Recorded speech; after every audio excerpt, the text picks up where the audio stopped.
Salut à tous, on se retrouve aujourd'hui pour une nouvelle vidéo. Alors la semaine dernière, j'ai sorti une sorte de mini vidéo court-métrage sur la chaîne et qui mettait en scène moi qui devais m'infiltrer dans une base militaire active. Enfin, je vous invite à aller la voir si vous l'avez pas vue puisque voilà, vous comprendrez mieux que quand je vous l'explique maintenant. J'ai vu qu'elle vous a énormément plu. Non, en vrai, franchement, ça va, je m'attendais pas à plus donc bon, vous l'avez vu dans le titre. Aujourd'hui, on va parler du making of de cette vidéo. Alors dans un premier temps, je vais vous donner un peu le contexte, donc pourquoi j'ai fait ça, comment, etc. Et dans un second temps, je vais vous montrer des scènes coupées au montage de moi dans des situations absolument improbables parce que ouais, il faut savoir que le site était encore en activité. Bon, alors ça faisait plus de 2 mois que j'avais pas posté sur YouTube et normalement si vous avez vu cette vidéo vous savez pourquoi, mais en gros je vais faire un petit résumé très rapide pour ceux qui l'ont pas vu. Cette année je commence mes études d'archi à Clermont-Ferrand et du coup j'ai vraiment pas eu le temps de faire des vidéos et encore moins de faire des explorations depuis début septembre. Du coup entre l'aménagement, le début des cours qui me prennent beaucoup de temps et plein d'autres trucs à côté, j'ai assez peu de temps pour moi et je pense que vous voyez à ma gueule, hein, je suis un peu claqué. Bref, remis dans le contexte, on revient un peu en arrière, on est début septembre, c'est ma dernière semaine à Tours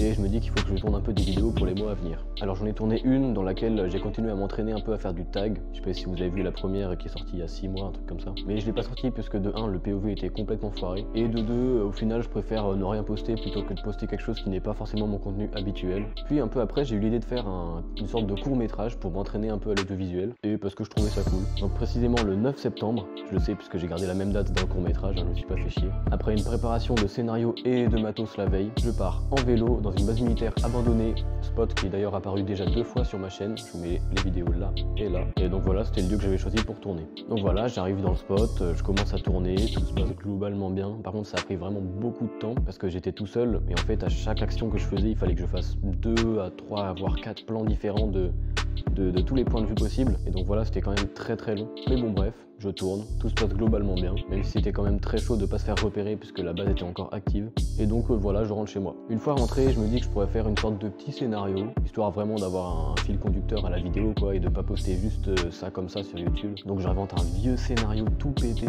Mais bon voilà, je le répète, hein, c'était vraiment pas le but de faire un scénario, je l'ai juste rajouté à la fin pour que ce soit un peu plus compréhensible. Donc voilà, je vais vraiment rajouter à la fin, à l'arrache en post-prod. En parlant de post-prod, il y a eu pas mal de changements à ce niveau-là, car tout simplement comme j'ai eu un PC, j'ai pu faire mon montage dessus. Et c'est vrai que ça améliore quand même beaucoup de choses. J'ai plus aucun problème de lag. Je peux monter en 4K et il y a beaucoup d'options en plus. J'ai pu d'ailleurs tester pour la première fois le color grading et ça fait plaisir. Parce qu'on va pas se mentir, les couleurs de base de ma GoPro elles sont nul à chier. Bon après si je pouvais quand même donner un avantage au téléphone par rapport au PC niveau montage, c'est que c'est quand même bien plus intuitif et plus rapide sur téléphone. Bon du coup le montage m'a pris 1 mois, alors qu'en soi en accumulé il a dû me prendre même pas 8-9 heures. Bref, on passe à la deuxième partie de la vidéo, donc avec tous les extraits coupés de ce qui m'est arrivé pendant le tournage. Alors comme je vous l'ai dit avant, la base militaire était toujours active au moment où j'ai tourné, mais pas par des militaires. En gros elle était occupée par 3 choses. De 1, il y avait toute la partie des routes qui était occupée par la municipalité. De 2, il y avait une partie beaucoup plus à l'est qui était, elle, occupée par la sécurité civile. Et de 3, il y avait donc la zone autour du hangar de tir qui était occupée par une fourrière animale. Donc pour parler de la municipalité, en gros elle stocke pas mal de matos de ville un peu, donc des panneaux et tout ce qui est des merdes comme ça. Et donc il y a beaucoup de camionnettes qui passent vraiment à des moments totalement random, donc c'est super chiant. Car justement moi de 1, mes plans j'ai prévu de tous les faire, enfin ceux où je marche, j'ai prévu de tous les faire sur la route. Et donc quand tu te retrouves comme ça avec ta caméra posée à 10 mètres de toi et que tu entends un bruit de moteur ou encore pire, tu vois une camionnette qui te fonce dessus, le temps que tu rattrapes ton trépied avec ta GoPro, que tu te planques à plat ventre dans les ronces, c'est vraiment pas optimal. Mais bon, au final, j'ai pu tous les esquiver, donc il n'y a pas trop de problème à ce niveau-là.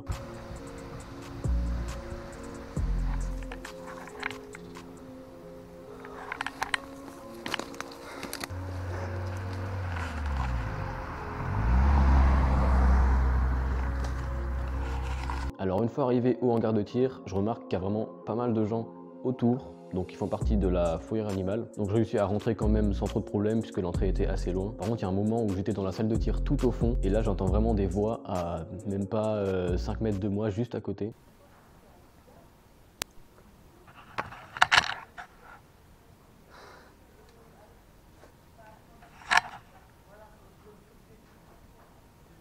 D'ailleurs ça explique ma réaction assez réaliste dans ce moment dans la vidéo.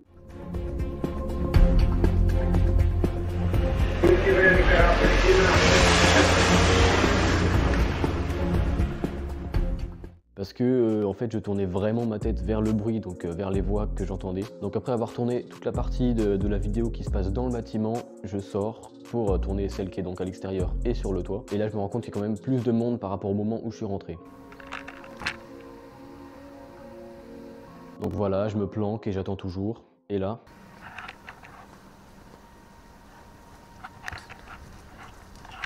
Bonjour. Je me fais surprendre par une meuf de la fourrière qui passait juste à côté de moi avec un chien. Donc à ce moment-là, en même pas un quart de seconde, je réalise la situation dans laquelle je suis et j'improvise totalement. Bonjour.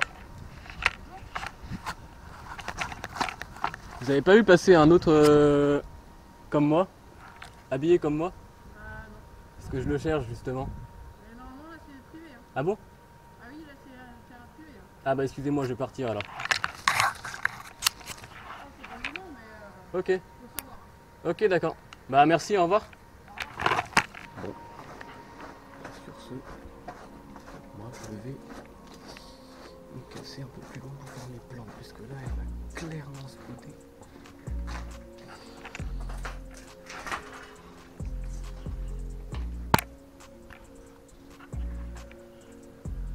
Donc comme vous avez vu, au final la meuf était plutôt entre guillemets sympa. Juste après ça, je décide quand même de rester dans le bâtiment, tout simplement pour finir les plans que j'avais prévu de tourner. Mais j'ai dû attendre encore pas mal de temps que tous les gens autour partent pour que je puisse faire mes plans extérieurs et que je monte.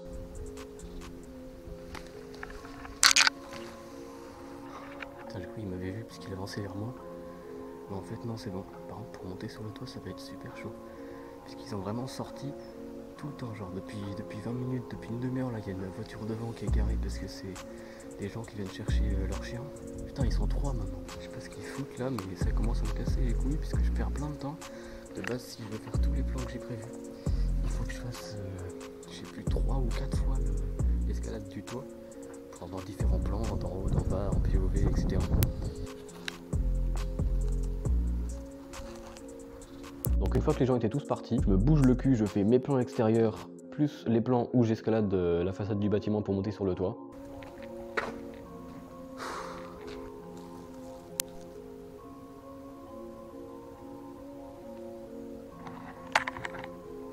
Et là, je me rends compte que juste en bas, de l'autre côté du bâtiment, il y a un giga klebs qui me fixe droit dans les yeux. Bon, du coup, je descends, je lui mets un giga chassé et je remonte. Non, je déconne.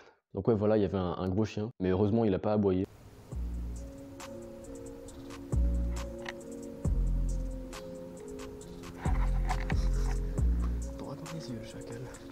Et bon voilà, après j'ai pu finir de tourner sans trop de problèmes. Donc je suis parti du bâtiment, je me suis changé dans la forêt et je me suis barré assez vite en vélo. Bon bah voilà, c'est la fin de la vidéo. Si elle vous a plu, n'hésitez pas à la liker, à la partager et surtout à vous abonner. On est bientôt 100 abos, ça fait plaisir. Donc niveau rythme des vidéos, je pense que maintenant ça va plus être quelque chose du style une fois tous les mois. Sur ce, je vous dis à la prochaine. Allez, salut!